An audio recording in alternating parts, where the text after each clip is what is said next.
Hello, everyone, and welcome to this new episode of Open Book Entrepreneur. I'm thrilled that we have Justin Maxwell here with us from Utah, United States, and he's involved in a business that is, has a big plans to actually grow to $1 billion by helping a lot of customers. So, Justin, please introduce yourself to our audience.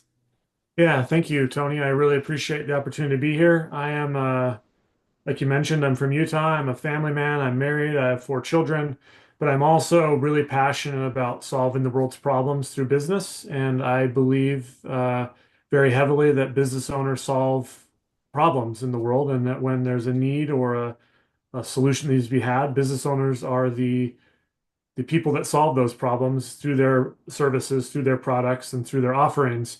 And so, is what we do is we help business owners who are really good at making money keep more of that money by helping them reduce their tax bill, invest outside their business strategically, grow their business to become an asset, not an income source, make sure there's a shield in front of their business so that lawsuit and divorce and death and disability won't destroy all the wealth that they have built. So we really help support the entrepreneurs and empower them to reach greater into their goals and their ambitions by having a financial team that's on their side in every aspect, not just in investing, but throughout every aspect of their financial journey. Nice. And what inspired you, Justin, to actually get into this line of business? Yeah, that's a really great question. So I was not in this business at all prior to I didn't go to school for business. I didn't start a business right at the bat. I was a school teacher and I hit a fulfillment ceiling in my school teaching. I thought I wanted to be a college professor and be in the academia space. When I was doing my master's degree and when I'd completed my master's degree, I discovered that that wasn't the path I wanted to go on. And is really what started this whole journey is I heard someone speak at an event because I was sort of dabbling in, if I don't go into this academia world, what am I going to do? So I went to an event just to kind of explore and keep my options open. And one of the speakers empowered me. And I know that this might sound weird to the entrepreneurial crowd because a lot of entrepreneurs have like been an entrepreneur forever, and that was just their journey. They felt called to do it from a very young age. Uh, I felt empowered to actually take control of my own life from that speaker. And that empowerment gave me the permission to actually choose to take my knowledge of math and big thinking and visionary thinking into the business world. And now I empower others to remember why they started a business in the first place. Most business owners started a business in the first place because they wanted freedom, they wanted the time, they wanted the money, they didn't want to be held down by someone employing them. But oftentimes, all they've done is start a business that really is just a job that they own. It's a job that they own. And now I get the privilege of empowering business owners to step beyond that. So the empowering of one speaker gives me the permission to empower other business owners to remember why they started their business and actually step into the freedom that they desired in the first place.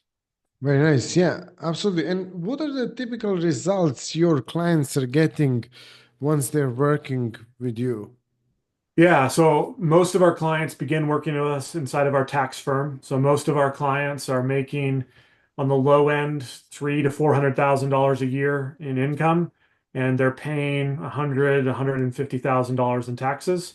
The results that we can help them with after 1 year of working and just on the tax planning and solution is like we can reduce their tax bill in most situations in half to a third, and then sometimes more than that. It just depends on what industry they're in and what they're eager and willing to do. But we can save people tens of thousands of dollars a year in taxes. And for the higher income earners, the 600,000, the $1 million earner, it's hundreds of thousands of dollars a year in just taxes that they're currently paying to the United States government that don't need to be paid to the United States government. So that's the big result win that we usually get very quickly.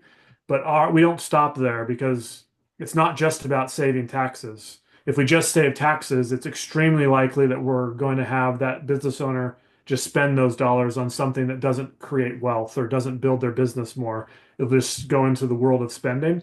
So we also have to create systems from how do we transform tax savings into wealth opportunities. And we really focus diligently on how do we take the 50,000 we saved you in taxes and actually transform it either into your business marketing efforts or growth efforts or into other assets so that they actually are creating wealth out of them. And then that's the step that really sets us apart from other accounting firms and other people that think about it because we're really focused on how do we save you taxes to build wealth.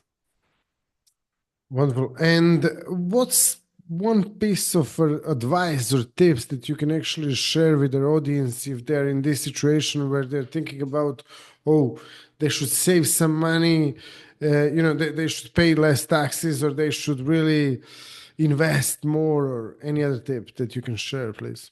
Yeah, so the biggest problem in the United States and probably the world, I'd imagine, is that most people go to their accountant thinking that they're the expert of all things tax. So they just assume that if I hire this person, they're going to give me everything that I need to reduce my tax bill. But the telltale signs that that person isn't performing that duty is that number one, they are not meeting with you proactively. So you're only meeting with them maybe at the end of the year or maybe right before you file your taxes. So maybe once or twice a year, but it's not to plan or strategize about anything. It's mainly just to go over the numbers and talk about the situation and tell you how much you owe. So if that's your situation, I can guarantee you that you're paying too much in taxes because proactive tax plan or tax planning to actually reduce taxes requires proactivity. So you have to meet frequently with your accountant, not just to talk about what you're going to pay, but how are we going to reduce this? So it's a different conversation. And so if you want to reduce your taxes, my advice is that you meet quarterly with your accountant and you ask them, what can we do to reduce our tax bill? What strategies can you give me? If we're going to finish this year at this mark, my tax bill is going to be here. I don't want to pay this. I want to pay something lower than this. What strategies can you give me to reduce that? So that's the number one thing that I would say is proactively meet with your accountant. But then the next piece of that is you can't just proactively meet because if your accountant doesn't know the strategies, they can't tell you anything. Like they're not going to give you anything. So you're going to have meeting proactively talking to someone that doesn't have anything on the table. So the way that you'd have to go about this next step is and unfortunately most entrepreneurs have to take this on themselves. You have to go create a tax team of tax attorneys and specialists that can actually get you the strategies that are going to work with your accountant to make it happen. Now, a warning is that most accountants aren't willing to do this, so you have to find someone that is or has the team already in place because you can't rely on one person to be the expert of it's tens of thousands of words and it's millions of words, but tens of thousands of pages of tax code in the US that requires very specific compliance. And this is how you accept this. And you have to do X, Y, and Z in order to compliantly be in alliance with this strategy. To have one person be the all-knowing, knowledgeable person to execute that is just, I think it's impossible. So you have to have tax attorneys that fulfill that role or a very specific tax accountant that only does one thing in the tax code. And you just bring them into your team and now you can access that. So if your accountant's unwilling to bring you strategies, you have to create the team yourself or go find someone else that already has it. So proactive plus tax team is the secret sauce to reducing taxes. And you basically suggest that if someone actually invests, because obviously this probably costs more, yeah. So if someone invests this money, they'll get more Yeah, in savings or some you other get way. you get dramatically more in savings because it's not like I'll just give an example. Like that full team that we put on the table. Let's just say we have a $600,000 earner and we do a lot of strategies. Like the total cost out of pocket to you is probably $15,000, maybe 20, but you saved $80,000 in taxes. Your investment more than tripled itself because you chose to invest in a team. So like don't think what is this costing me? Think what is this going to save me? What is this going to make me? Is the better mindset to have. And the problem, honestly, in the United States is that a lot of accountants just charge more because they'll get accreditation, they'll get CPA titles, and they will be acting just like a normal crappy accountant, even though they have this title.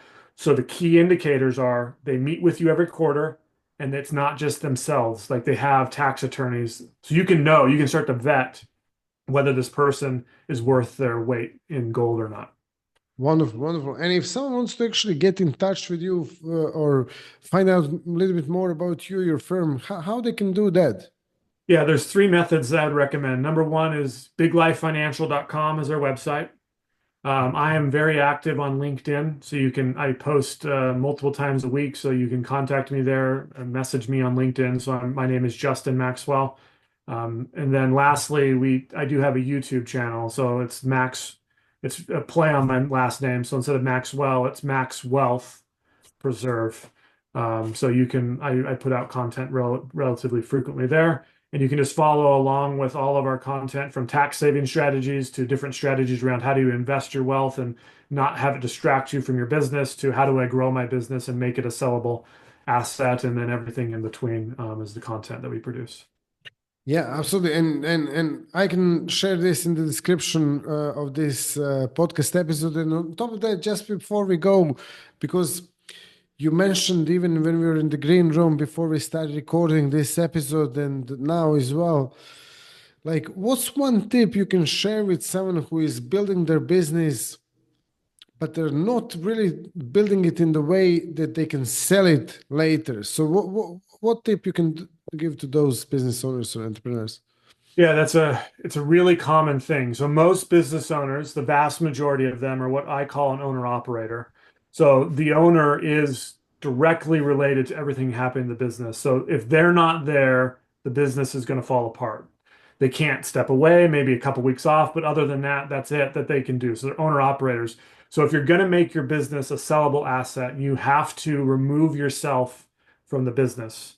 And you have to not just become a CEO of the business, but you actually have to treat your business like it's an asset.